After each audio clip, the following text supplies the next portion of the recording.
এটা কিভাবে অ্যাড করতে হয় পিন, তো এটা আপনাদের আজকে দেখাবো। কার্ড অলরেডি অ্যাড হয়ে গেছে, কার্ড অ্যাড করে বসছি, তাই কার্ড তো আর এখানে করতেছি না। তখন এটাকে পিন অ্যাড করবেন কিভাবে, তো সেই পিনটার জন্য দেখাইতেছি আপনাদের। তা ফার্স্টে পিন অ্যাড করার জন্য এটা প্রোগ্রামিং মোডে যেতে হবে। এটা পাসওয়ার্ড বর্তমানে ডিফল্টে আছে, ডিফল্ট পাসওয়ার্ড হয়েছে স্টার 1 2 3 4 5 6 হ্যাশ।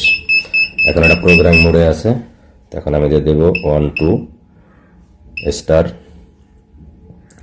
তারপর দিয়ে দেব ইউজার আইডি। ইউজার আইডি যে কোনো 4টা সংখ্যার পরে, 4টা জিরোর পরে 4টা সংখ্যা দিবেন। যেমন আমি দিতেছি 0 0 0 0, 4টা জিরোর পর 2 হ্যাশ 0 0 9 9 হ্যাশ স্টার হ্যাশ। এখন আমার এই কোডটা অ্যাড হয়ে গেছে, তা কোডটা চ্যানেল চেক করি। তো ওই যে লাইটের জায়গায় দেখা যাচ্ছে লাইট জ্বলতেছে, যখনই আপনার আনলক হইব, আনলক হয়ে যাওয়ার পর ওটা অটোমেটিক অফ হয়ে যাবে লাইট। তখন আমি দিচ্ছিলাম 0 0 9 9, তখন লক আনলক হয়ে গেছে, ওই জায়গায় ওপেন হয়ে গেছে। তাই এটা হলো পিন অ্যাড করার জন্য। এখন আপনাদের আবার দেখাইতেছি 0 0 9 9, তবে আরেকটা পিন অ্যাড করে দেখাই।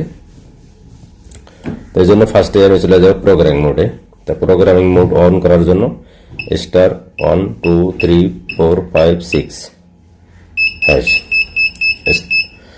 এখন আবার 1 2 star 0 0 0 0 3 star 0 0 1 1 hash star hash দিয়ে বেড়ে গেলাম। এখন আবার আমি চেক করতেছি 0 0 1 দিয়া 0 1 1, তাকে অ্যাড হয়ে গেছে। তখন আমাদের এটা এইভাবে আপনি যত পিন চান ওইভাবে অত পিন অ্যাড করা সম্ভব। দেন আমরা আবার দেখাইতেছি 0 0 1 1। ওকে, তা ভিডিওটা ভালো লাগলে সবাই লাইক কমেন্ট শেয়ার করবেন, আর আমার চ্যানেলটা সাবস্ক্রাইব করবেন। আসসালামু আলাইকুম।